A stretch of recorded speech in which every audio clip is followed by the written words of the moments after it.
Bueno, agradecer a la Universidad Mayor y al Centro de Estudios Constitucionales de la Universidad Talca esta invitación.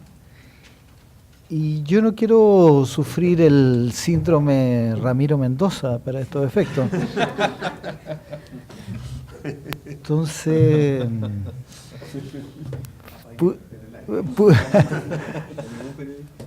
puse particular atención en la cantidad de veces que Esteban, con mucho cariño, me presentó como ministro, no sé, el ministro. Y eso es un honor, pero es una carga. Y al ser una carga, yo me voy a privilegiar de los aspectos que esa carga supone también. Porque tengo una presentación hecha, pero mientras venía para acá tenía una cierta intuición de lo que se iba a exponer. Y esa intuición fue muy reafirmada por parte de ambos expositores. Entonces, hay una cuestión que es importante de hacer presente. Este es un seminario cuyo título en esta ponencia es Los derechos humanos como límite a los cambios constitucionales en la perspectiva de la nueva Constitución para Chile. ¿Y por qué digo eso? Porque aquí es donde existen ciertos deberes asociados a las cargas. Yo juré en torno a un cargo y ese juramento en torno a un cargo supone una limitación. Y la limitación yo quiero que me acompañe. Y esa limitación tiene que ver con el hecho de que parecería ser directa la interpretación en términos de que si hay algún límite, ese límite en algún minuto tiene que ser interpretado, y si esa interpretación tiene una naturaleza oficial, parece que por ahí andamos un poco cerca en términos de asumir responsabilidad. Entonces, no quiero hacer eso. No lo quiero hacer. No lo quiero hacer porque quiero explicar otra cosa distinta a eso. Porque el escenario en el cual nos pone este taller es la perspectiva de una nueva Constitución. Y esa perspectiva de la nueva Constitución, bueno, es compleja respecto del ejercicio del cargo que uno realiza, no porque no la desee, porque no tiene que ver con el régimen de deseo, sino que tiene que ver con la manera en que uno hace ese tránsito desde una determinada posición y asunción de responsabilidad pública. Entonces, yo no voy a hacer aquí algo, aun cuando ustedes supongan lo que supongan, me da exactamente lo mismo. Yo no voy a presuponer las tesis de donde yo me paro, que son distintas a las de los dos exponentes anteriores. No las voy a presuponer porque uno tiene un camino diferente. Pero segundo, yo quiero hacer carne de un punto que ahí está reflejado. Todos los panelistas tienen una trayectoria en Chile y todos de una u otra manera han participado en procesos de reforma constitucional. Y en particular yo participé con mucha intensidad en el proceso de reforma constitucional del año 2005. Los procesos de reforma constitucional no son heroicos en nuestro país. No son heroicos. No, con su deber no más cumple y en general viene más bien un cierto régimen de insatisfactoria evaluación del proceso reformador. Y eso es lo que está como siempre presente. Con una sola diferencia, en el hecho de que hay reformas que cumplen más o menos un cierto papel histórico. Y más me parece interesante ahora es si más allá de las materias hay verdadera capacidad para producir un proceso de cambio constitucional.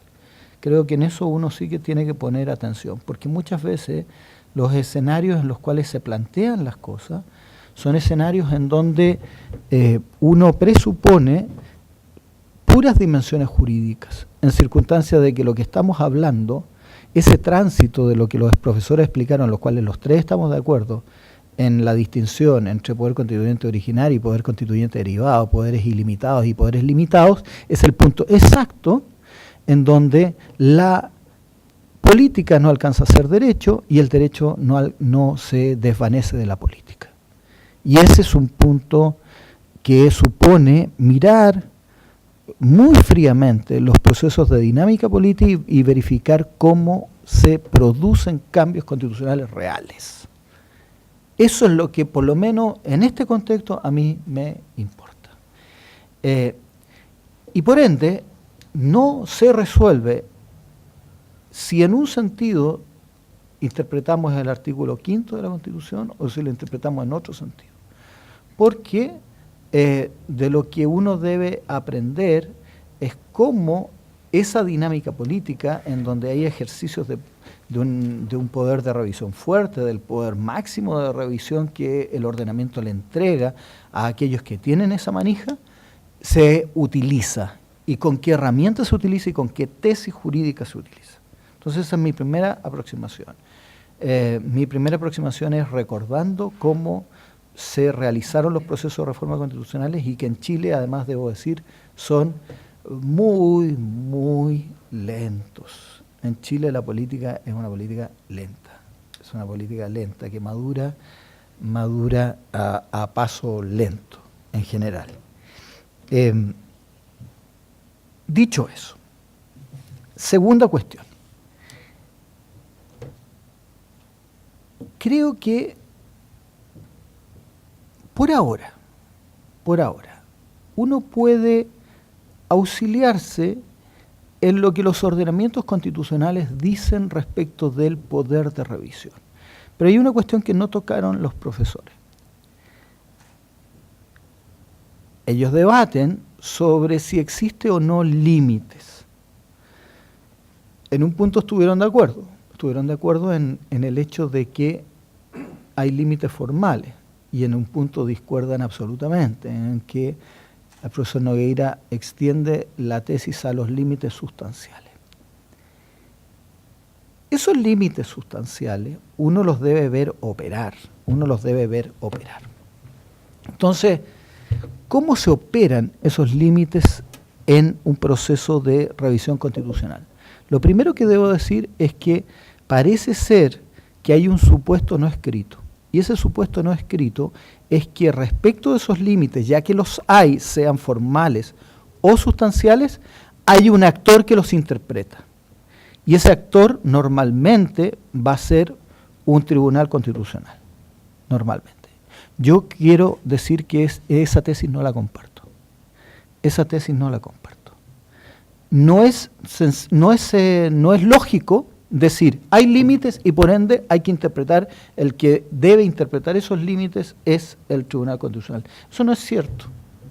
Eso no es cierto porque hay un espacio entre medio, mucho antes de esa determinación. Si uno cree en esos límites, el primero obligado por esos límites son los actores que deben llevar el proceso de reforma. Y eso no es menor porque no quiero someter aquí a un examen ciertas posturas que se han puesto, porque lo que quiero plantear cerrar con un planteamiento más general. Pero yo no veo razonable que ningún sector político proponga una reforma que introduzca regímenes de esclavitud en el ordenamiento constitucional chileno.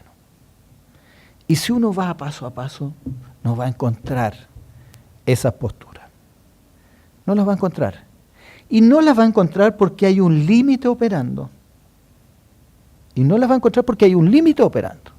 Y ese límite está operando sobre actores que entienden que hay un conjunto de valores que se han asimilado en la estructura jurídica de esos ordenamientos, escrita o no escrita. Entonces, ese límite ya operó. Entonces, eso se llama poder de defensa de la Constitución. Se llama poder de defensa de la Constitución, que es muy distinto a la estructura del poder de revisión constitucional. Hay un ámbito de poder de defensa de la Constitución que tiene que ver con las reglas de comportamiento leal a un ordenamiento.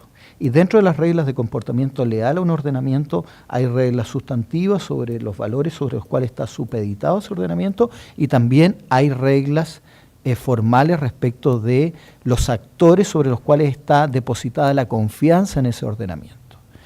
Esas reglas operan y me parece que son sustantivas a la hora de determinar un acuerdo. Y voy a decir esto porque esto es lo esencial hoy. Lo esencial es esto hoy día, en mi concepto. Si Chile tiene o no tiene un proceso de reforma constitucional real, con mayor o menor profundidad, denominado Constitución Nueva, denominado revisión total, revisión integral, maximalista, minimalista, el nombre que le pongamos, pasa por ese comportamiento leal que implica la necesidad de mostrar un ordenamiento que se instala por 50 años hacia el futuro. Yo estoy convencido que un ordenamiento que se instala por 50 años hacia el futuro no es un ordenamiento en el cual uno se pone de acuerdo en reglas formales. Nadie se pone de acuerdo por cuestiones formales para convivir por 50 años en un nuevo proceso de desarrollo democrático, en nuevas reglas y en nuevas condiciones, en un contexto integrado. Yo me voy a poner de acuerdo por 50 años cuando tengo a la vista parte de ese trazado, y ese trazado tiene que ver con reglas sustantivas. Reglas sustantivas. Entonces, sobre todo cuando uno revisa la historia constitucional chilena es una historia en donde alguien depositó una idea el 63 y se recuperaron después esas ideas en un informe posterior. Después ideas que venían dando vuelta del 25 se recuperan más adelante. Ideas del 64 las aplica el 70 y así.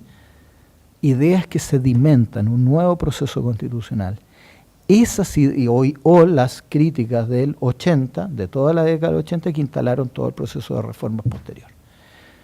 Entonces, el dilema es, ¿dónde están sedimentadas esas ideas para construir ese nuevo orden constitucional? Algunas de ellas están sedimentadas, pero yo creo que ponerle el rótulo a esas nuevas ideas en términos de nueva constitución creo que todavía falta un poquito. Entonces, esta es la primera dimensión. Esos límites operan ¿para qué? Operan para un leal acuerdo constitucional.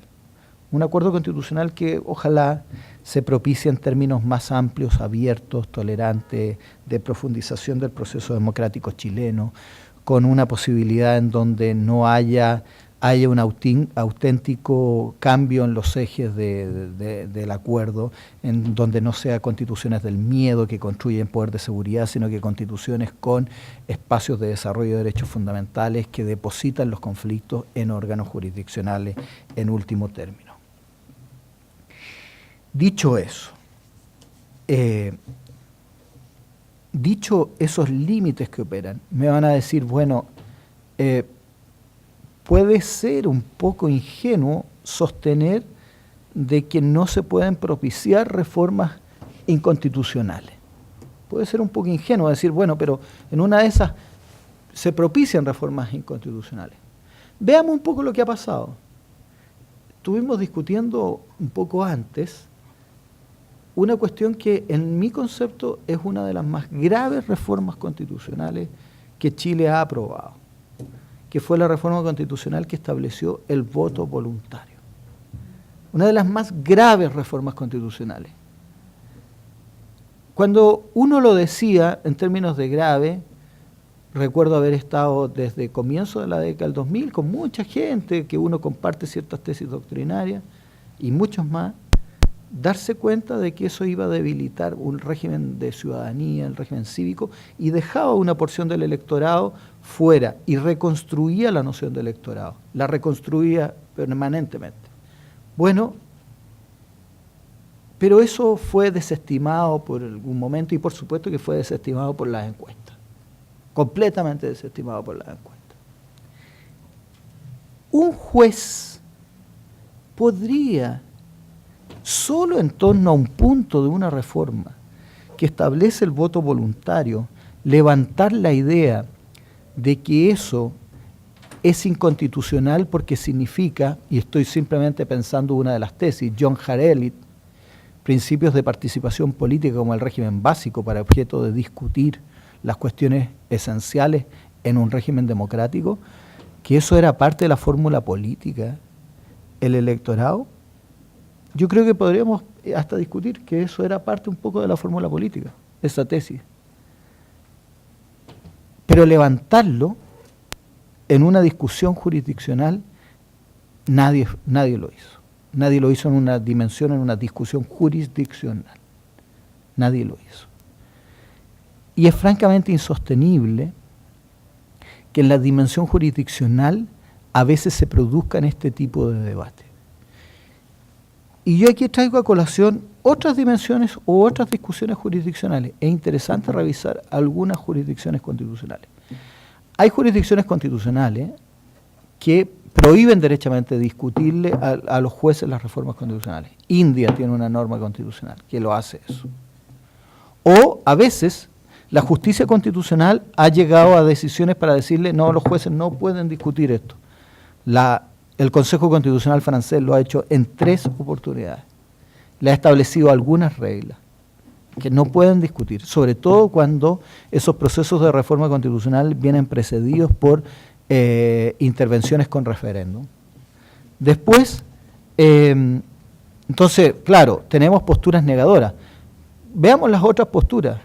Posturas en donde hay cláusulas que habilitan directa y absolutamente, de manera clara y rotunda, mucho más rotunda que en Chile, a los jueces para discutir las reformas que afectan los principios constitucionales de determinado régimen. Discutamos la segunda constitución más antigua del mundo, la Constitución de Noruega, que tiene 200 años. Este año son los 200 años de la Constitución de Noruega, después de Estados Unidos. Es una reforma habilitada directamente para una cuestión de esta naturaleza, a los jueces, que interpela a los jueces a objeto de discutir respecto de la afectación de los principios fundamentales de ese régimen. Bueno, esa afectación, ha habido más de 200 reformas constitucionales en Noruega, y los jueces noruegos han llegado siempre al punto de nunca desestimar una reforma constitucional producida en sus órganos de deliberación democrática. Nunca. Entre otras cosas porque ya operó un límite. La discusión de límites anterior tuvo un sentido. Y en segundo lugar, porque hay un límite adicional, que son los quórum. Los quórum para producir ciertas reformas. Estos no son ejercicios mayoritarios, son ejercicios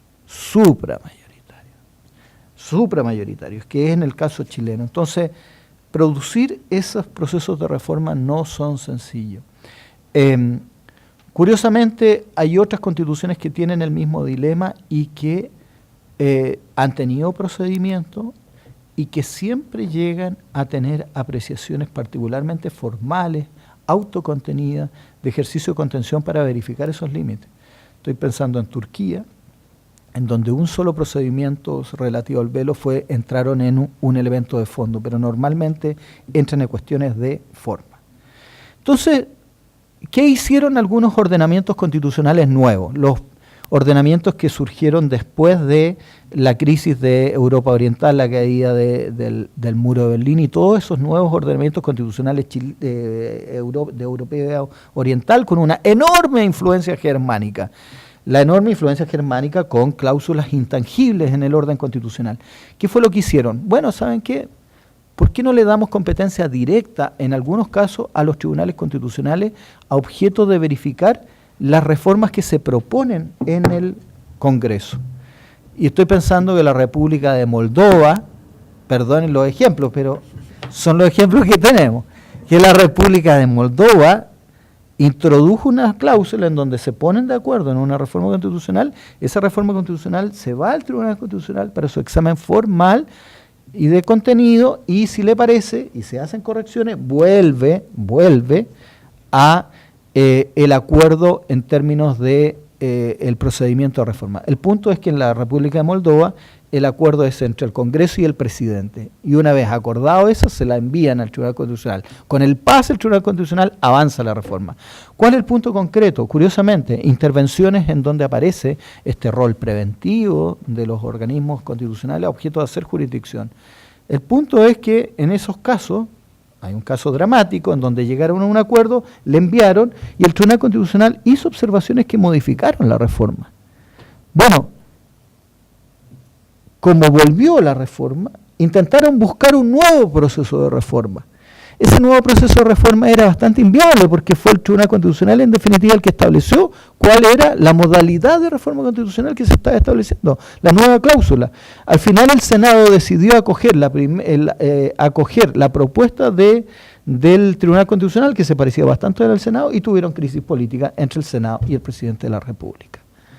O sea, crisis política a objeto de propiciar una reforma constitucional en la cual estaban de acuerdo por aspectos de forma, sobre cuestiones no sustanciales.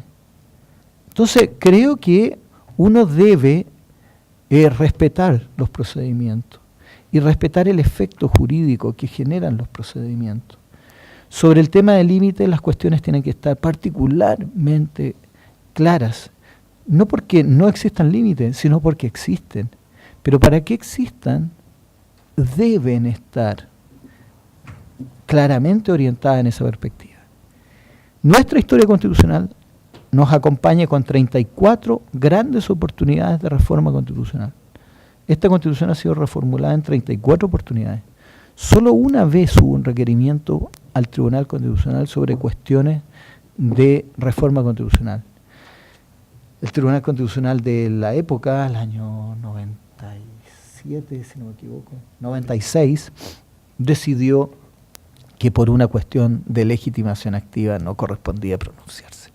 Entonces no tenemos pronunciamiento. Creo que sobre esto hay que mirar mucho el cómo operan los cambios en contextos políticos constitucionales concretos. Creo que eso es lo valioso. Y lo valioso no es resolver el camino, sino que resolver cómo uno entiende esos límites con una perspectiva muy clara. Ese era mi comentario. Muchas gracias.